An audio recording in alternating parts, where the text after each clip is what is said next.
buenos días, señores. Bienvenidos, bienvenidas, como siempre, a este su espacio Periodismo y Sociedad. Cada mañana con este conversatorio horizontal, con la intención de que entre todos aunemos esfuerzos, construyamos una sociedad mejor, pero para todos. En ese orden, en esa tesitura, es que los temas que tratamos aquí, los enfoques que hacemos de los temas, tienen mucho que ver con la exhibición de una conducta acorde a las normas que nuestra sociedad se ha dado. Y así, entonces, podemos hacerlo mucho mejor en esa parte.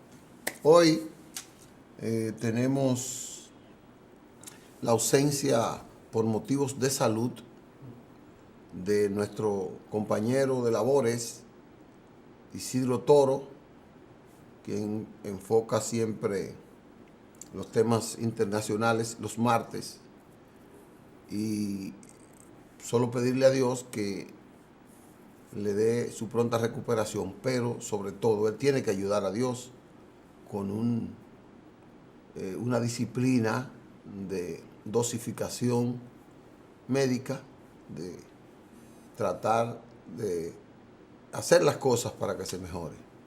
Porque ya entre las personas mayores cualquier enfermedad es peligrosa. Así que Toro, ya usted sabe. Pero hoy también podemos abordar muchos temas que están candentes. Quiero comenzar porque ayer se reunió el comité político del Partido de la Liberación Dominicana. Ese comité político había sido reclamado por tanto tiempo, por tantos militantes y dirigentes, bueno, que fue necesario que se convocara. Miren cómo, yo voy a hacer este análisis al final, después que analice las conclusiones de ese evento que se celebró ayer del Comité Político PLDista. Ese evento en el que participó, a excepción de 4, ellos son 35, prácticamente el 90% de la militancia, de la membresía de ese comité político, encabezado por sus figuras principales, 4 funcionarios del Estado de muy alto nivel, digo yo así, como por ejemplo el presidente de la República, que asistió, la vicepresidenta, que asistió, el presidente del Senado, que asistió en su condición de secretario general también del partido, y el expresidente Leonel Fernández, que es el presidente del partido. ¿Cuáles decisiones tomó el comité político del PLD? Algunas de poco relieve, porque son decisiones internas. La designación de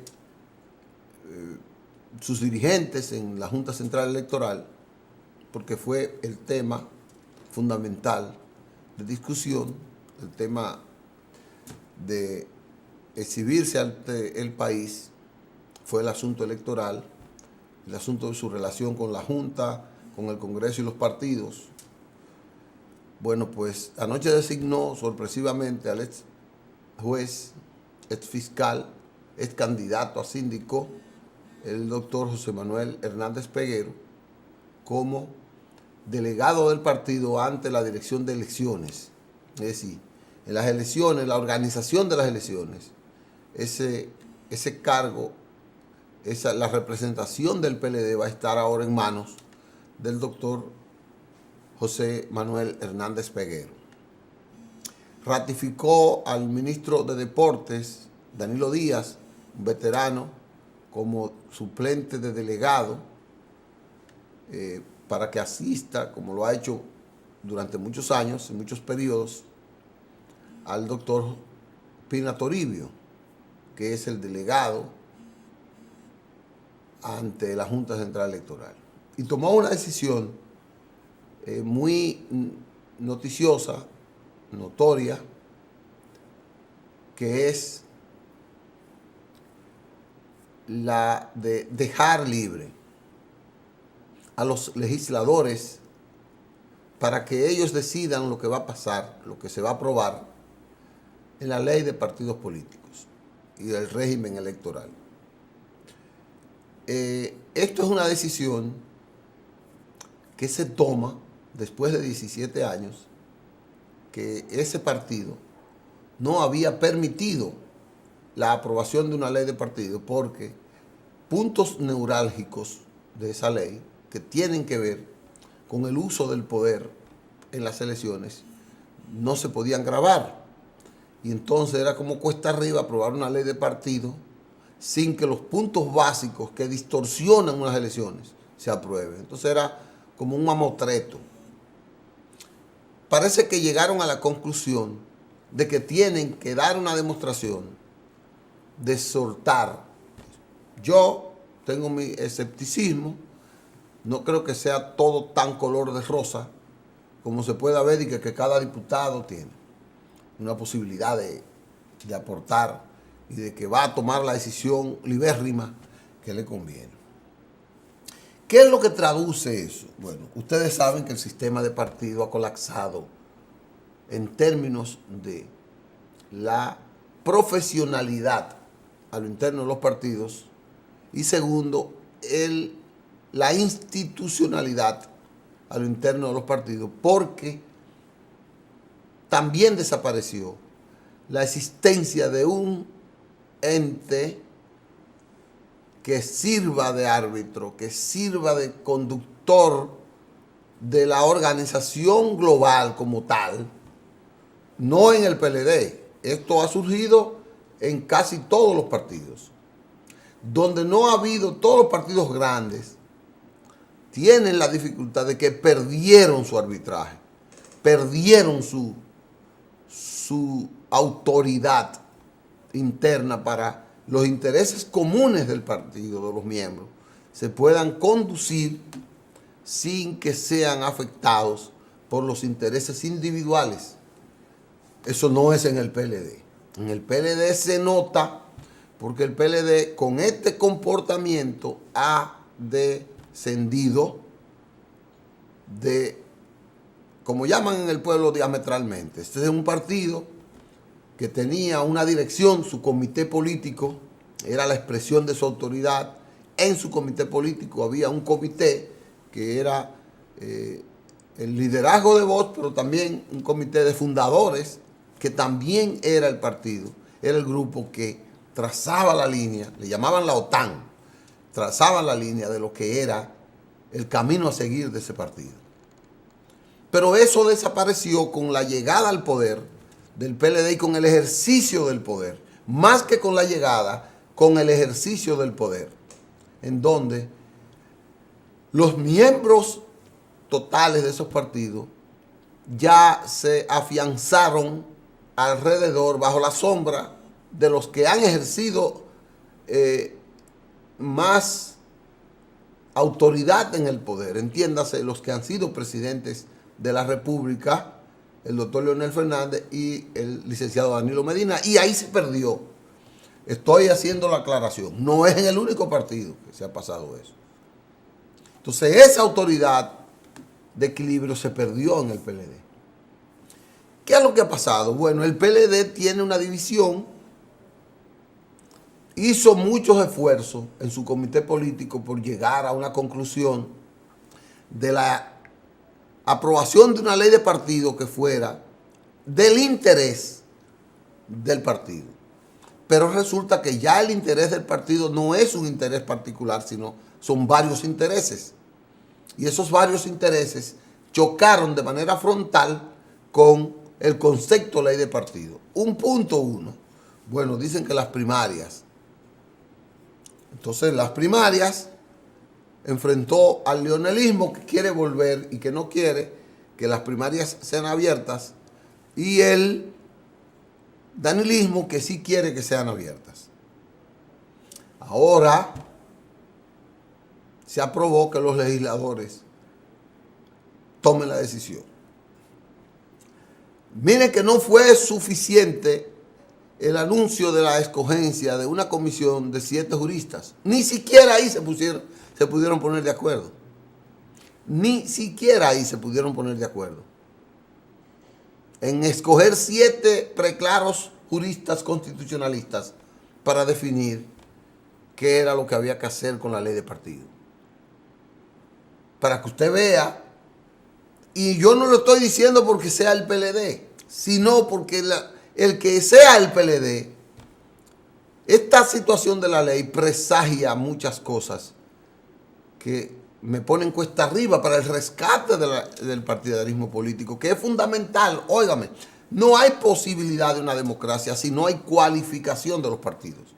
No es verdad que la juventud, que las primarias abiertas, cualificación de los partidos. Yo después hablaré de eso de acuerdo a mi humilde criterio, que no es un criterio científico, no es un criterio sino de mi experiencia y lo que yo tengo como concepto de un partido de acuerdo a donde yo me he formado. Entonces, ese partido está dando un espectáculo deprimente en función de las esperanzas del pueblo dominicano en la democracia. Y esta, yo digo entre comillas, hasta que no lo vea de verdad, decisión de permitir que los legisladores sean quienes determinen lo que va a pasar en la ley de partido, abre otro compás de espera y otro enfrentamiento. Porque como no se pusieron de acuerdo en el partido, los seguidores de los grupos tampoco van a transigir en el Congreso. Ahora, esos grupos van a pulular por los diferentes bloques, bancadas, representaciones de los partidos en el Congreso para tratar de sonsacar a los demás miembros para que le apruebe su ley favorita. Yo estoy hablando de los del PLD, que son mayoría.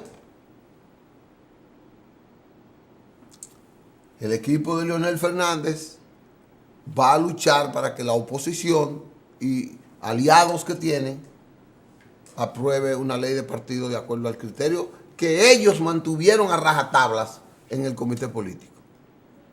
Igual que el equipo del presidente Medina va a querer lo mismo y va entonces a abrir ahora. ¿Qué va a pasar con esto? Que este evento va a poner en ascuas, va a poner a prueba, va a ir llevando en bambalinas la seguridad de los demás bloques, especialmente la de los bloques de los partidos PRM y PRD, porque el PRD está dividido en 3 grupos. Los diputados del PRD que hay ahí tienen 3 cosas distintas. Los del PRM son los que más consolidados están, porque muy poca gente ha exhibido variedad en la decisión del partido. Porque aunque líderes internos han tenido expresiones diferentes, el partido tomó una decisión y los líderes inclusive, aún contradiciendo sus intenciones, sus simpatías, se han sometido a lo del partido. Y eso es grande, eso es bueno. Como deberán hacer ahora los demás partidos, básicamente el PLD y el PRD. Pero ahora resulta que esta decisión del PLD podría hacer metástasis en los demás partidos. Yo espero que no lo haga. Yo espero que haya una ley de consenso entre los diputados. Pero ¿qué resulta? Que los diputados también, esos diputados que están ahí, esos senadores que están ahí, esos legisladores, tienen una ley de partido de acuerdo a lo que a ellos les conviene para su reelección. Es así. Es así. Hay un tema de esa ley que yo digo que los actuales diputados no están viendo más allá de la curva. Esa ley va a destruir el sistema de partido, que es la ley del voto preferencial. Olvídese. Pero el voto preferencial también, su eliminación puede beneficiar al actual diputado, porque esos son los que tienen los cuartos. A los dirigentes de ahora lo que les gusta es la gente que tiene dinero, porque ahora los partidos quieren que el que tiene dinero sea el que haga campaña, no es el que tiene mayor representación con el pueblo, mayor vínculo con el pueblo, no. Los partidos ya no les importa eso, todos, es el que tiene dinero, no es el que más trabaja por el país, por el pueblo, por su representación. Pregúntele si un partido se ha reunido con sus legisladores para trazarle una política de trabajo con los representados en cada localidad. Ninguno lo hace. Porque ya no es eso lo que prima en un partido.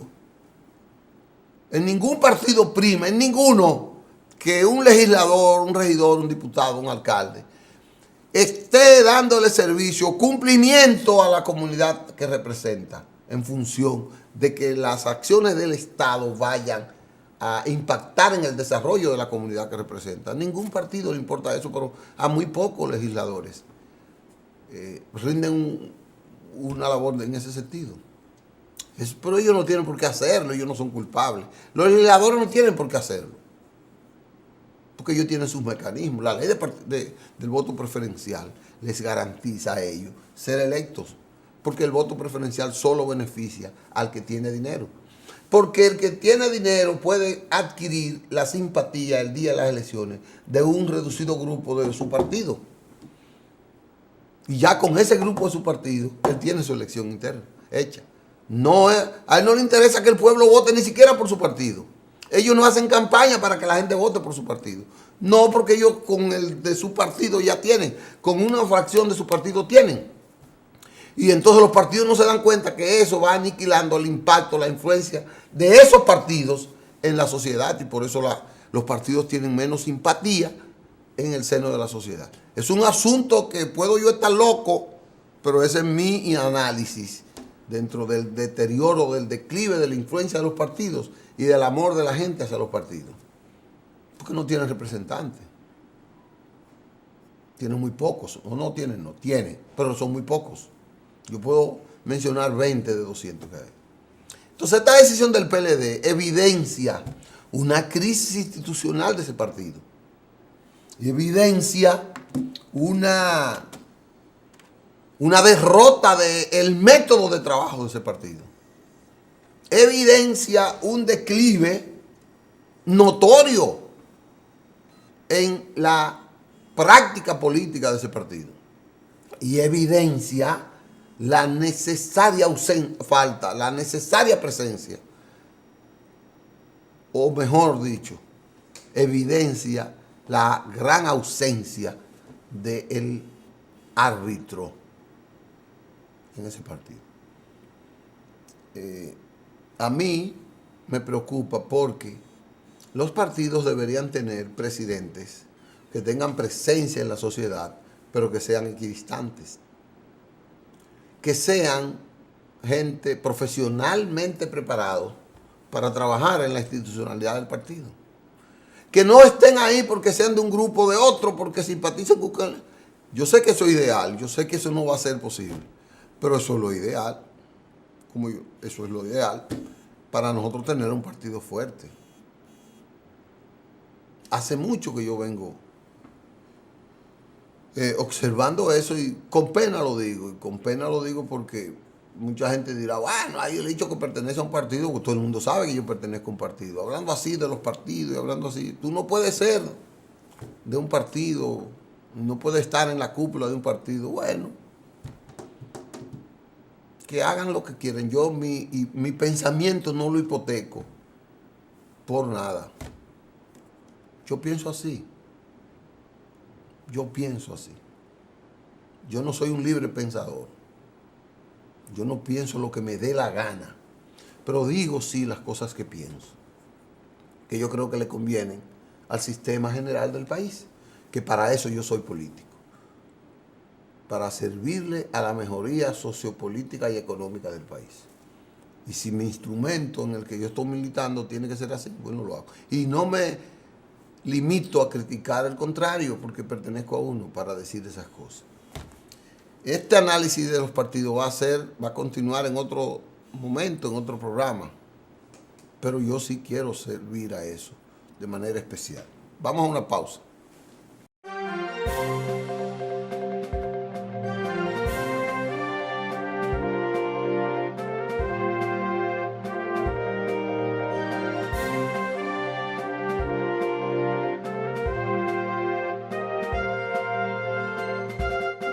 Bueno, regresamos con ustedes. Ayer ocurrió otra situación política. La República Dominicana insiste, como debe ser, porque ya está involucrada de manera decisiva en eso, en continuar con el diálogo de servir de mediador entre Venezuela, la oposición y el gobierno. Ayer tenía todo el salón, el escenario preparado, pero resulta que le aguaron la fiesta.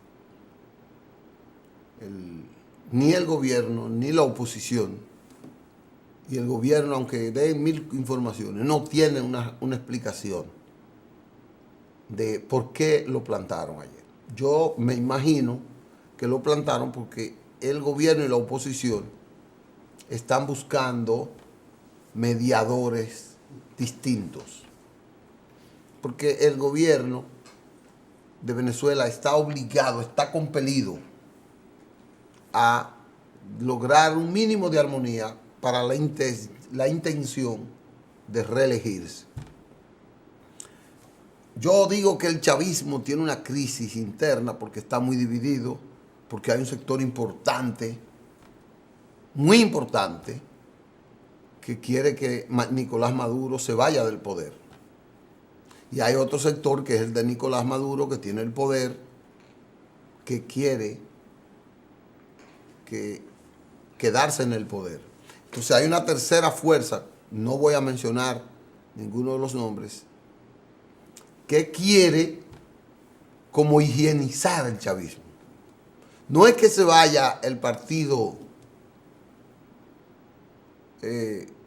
comunista unificado de Venezuela, socialista unificado de Venezuela, no, el PSV, no. Ellos quieren como rescatar la mística que le dio Hugo Chávez a ese partido cuando lo fundó, cuando llegó a gobierno, por en el que ganó varios periodos.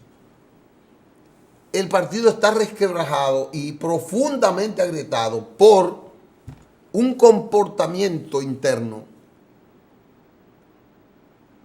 Estoy hablando del partido de Chávez, no aceptado por todo el mundo.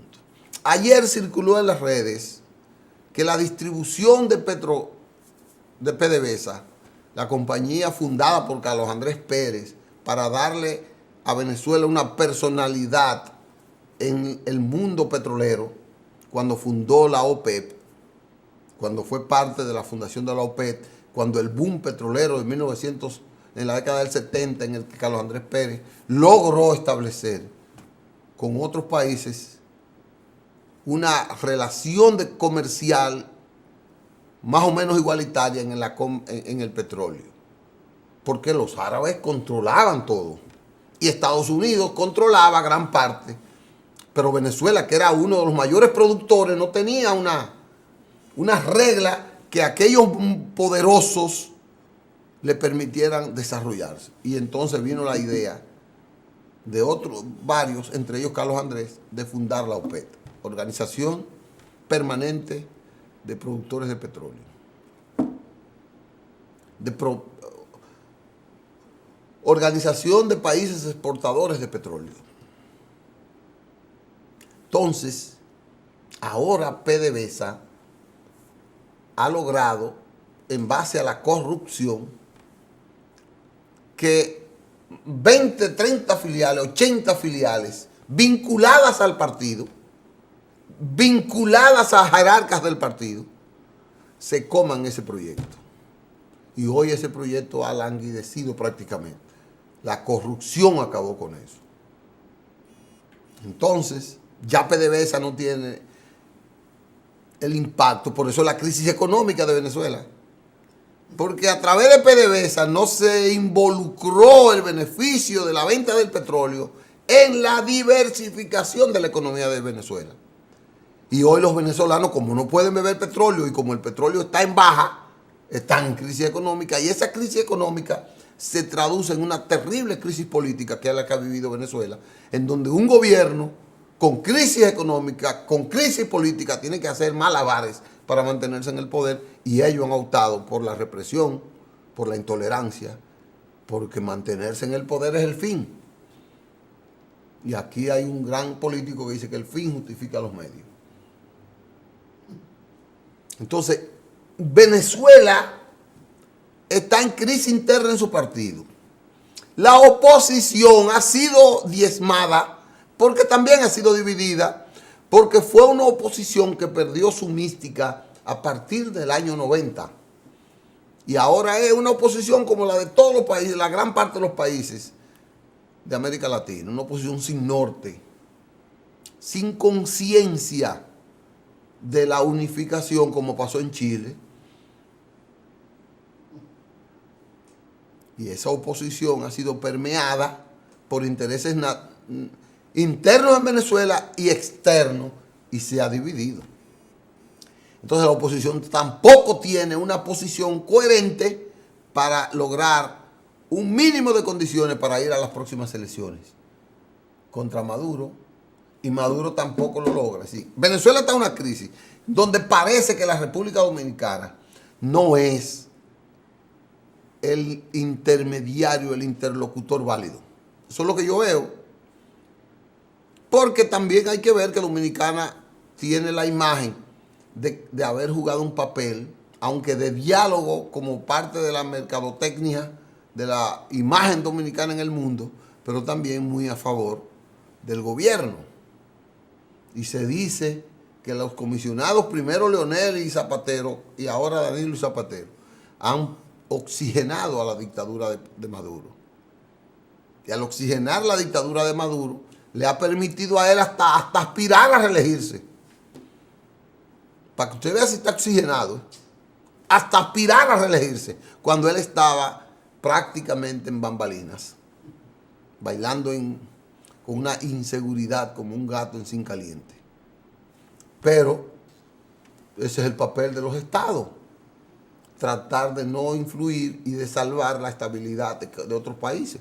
O sea, yo no estoy condenando que Dominicana haya hecho eso porque tiene intereses distintos a los intereses de la geopolítica y el derecho internacional. No, yo no estoy diciendo más nada más. Yo estoy diciendo que parte de un gobierno es lograr que la estabilidad institucional en cualquier estado amigo y vecino se mantenga. Y eso yo asumo que es la parte que el Estado Dominicano ha querido jugar. Pero, desgraciadamente, le ha fracasado ese diálogo en la República Dominicana, porque resulta que ya no hay interlocutores de credibilidad en los diálogos hasta ahora. Y es para mí importante que tanto la oposición como Venezuela estén buscando una salida, porque ellos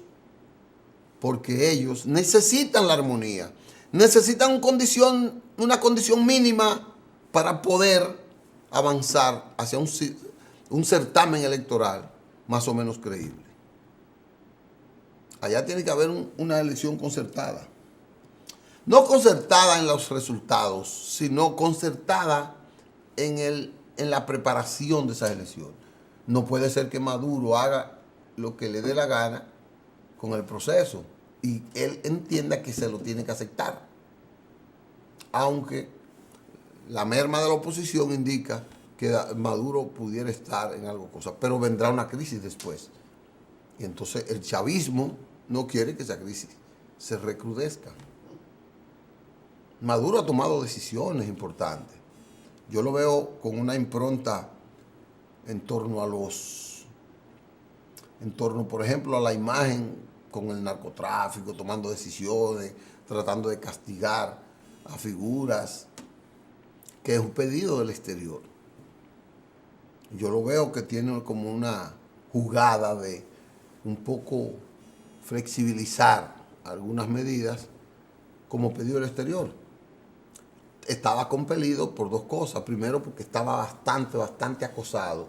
Y también por lo externo, en términos políticos, pero al interno, el desabastecimiento era mayúsculo. La crisis económica y social era mayúscula. Esa limitación de la economía venezolana estaba acogotando al gobierno porque ya había acogotado al pueblo. Entonces esas cosas son vitales para lograr una estabilidad electoral. Lo que quiere decir, repito, que yo no estoy tan seguro que República Dominicana siga siendo el escenario, o pudiera ser el escenario, pero como el interlocutor básico. No es República Dominicana solo, nosotros somos el escenario, pero ahí está Zapatero, que es un español, y están otros. Pero a mí me parece que hay otros vericuetos, hay otras salidas por donde va a transitar el diálogo venezolano. Las elecciones son en meses y está urgido el país de una armonía para celebrar unas elecciones con mínimas condiciones. Así es. No crean que Maduro se va a alzar con la de él y todo, ni que la oposición va a hacer lo que le dé la gana. Ahí hay una solución que se impone. Porque ahí hay millones de venezolanos que están pasando las de Caín. Y los que tienen cuarto del gobierno están muy inseguros. Porque es que hay una inseguridad mayúscula de los que están en el poder o creen que están en el poder y de los que están en la oposición. Es un estado extremadamente que está en hervidero. Y ese estado necesita, porque es un estado económicamente importante, políticamente importante para América Latina. Venezuela no es cualquier nación. Venezuela llegó a ser la principal nación de América Latina. Entonces los venezolanos necesitan recuperar ese espacio. Ya los venezolanos, hasta el orgullo de los peloteros de Grandes Ligas, lo están perdiendo. Y eso es grave, muy grave en esa parte.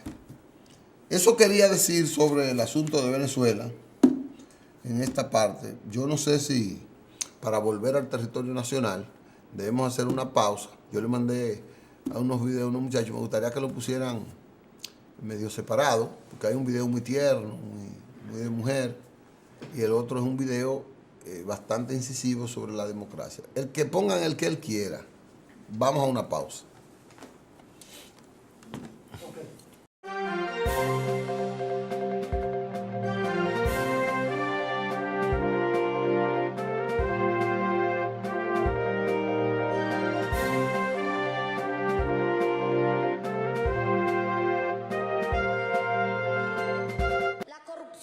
Es uno de los grandes males del mundo.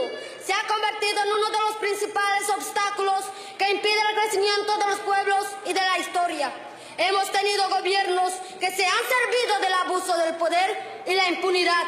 Los pueblos se han manifestado en contra de los malos gobiernos que han padecido guerras civiles, revoluciones, movimientos armados y distintas manifestaciones populares. Han sido los medios de expresión para reclamar la libertad y la justicia.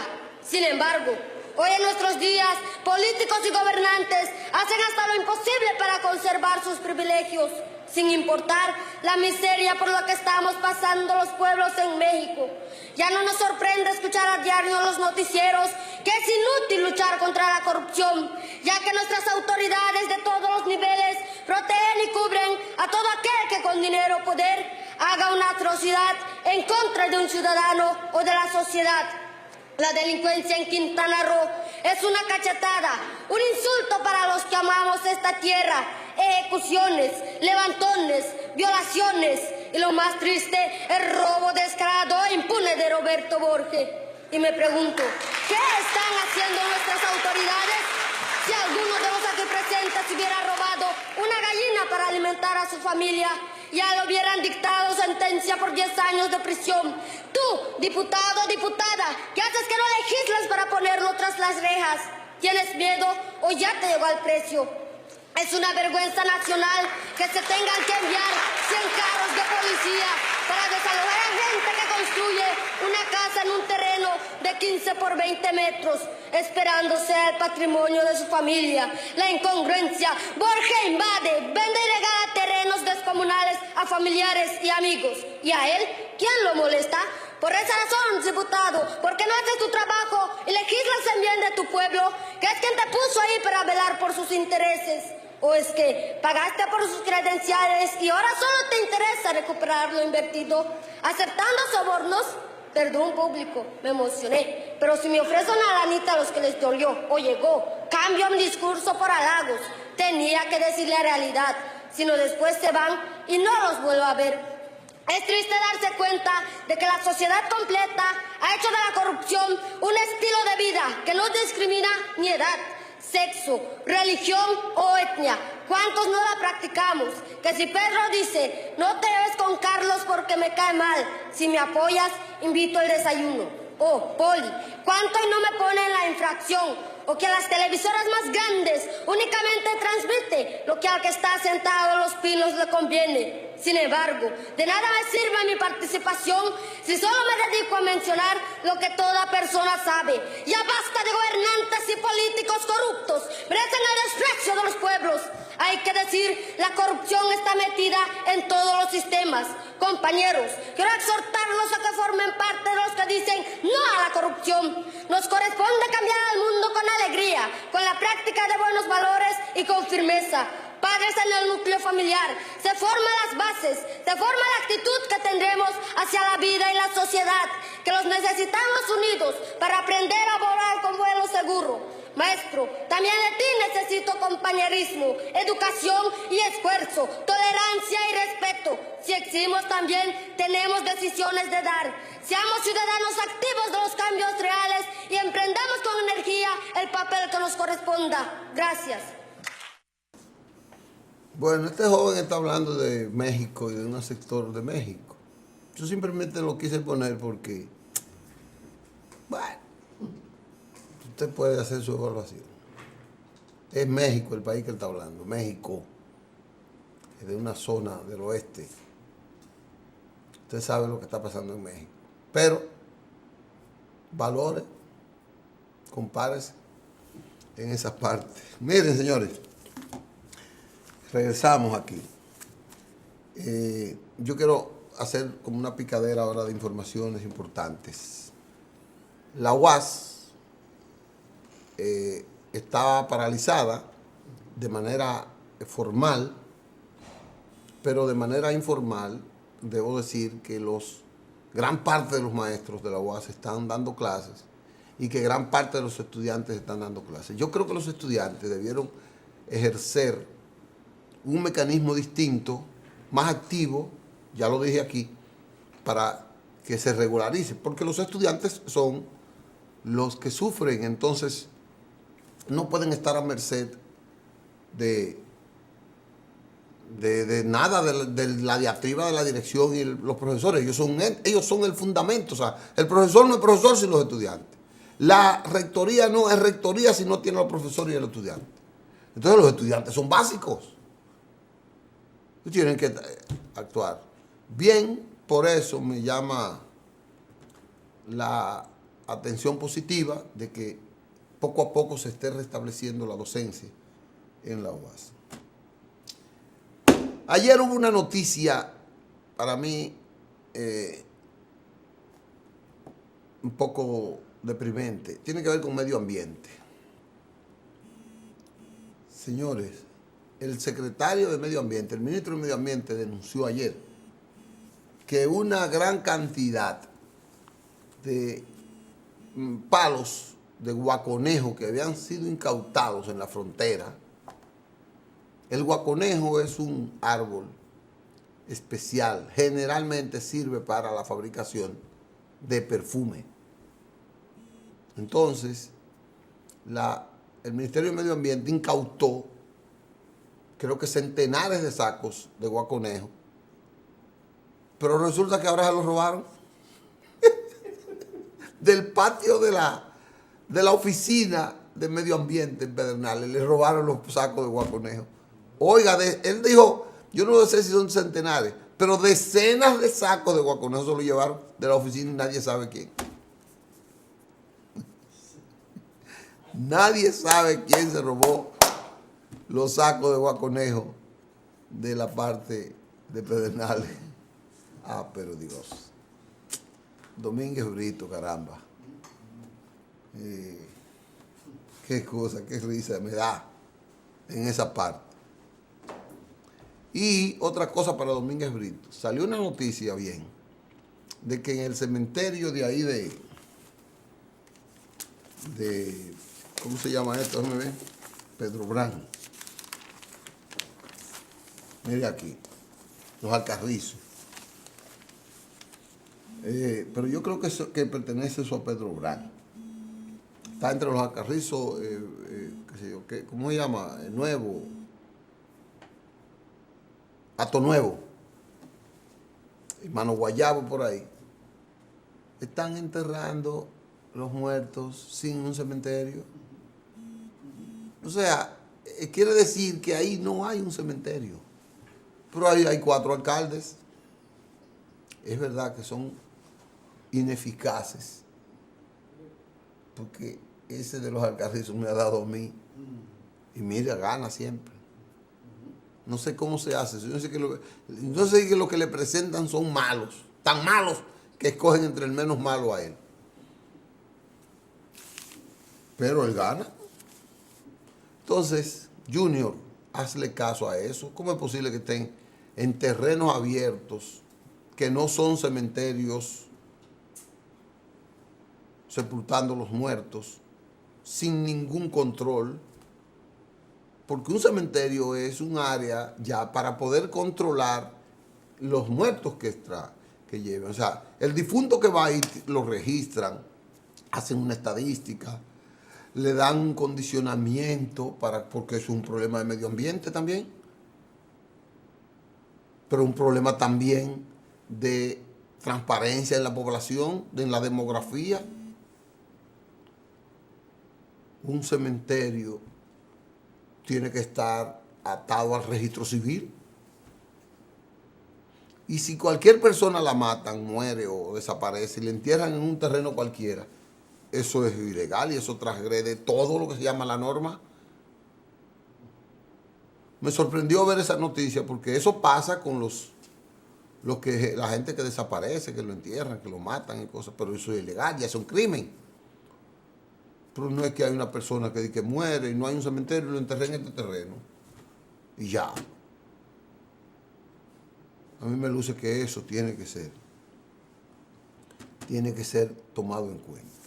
Y por último, quiero tocar el tema de la compañía esa Padua, porque miren la foto, miren.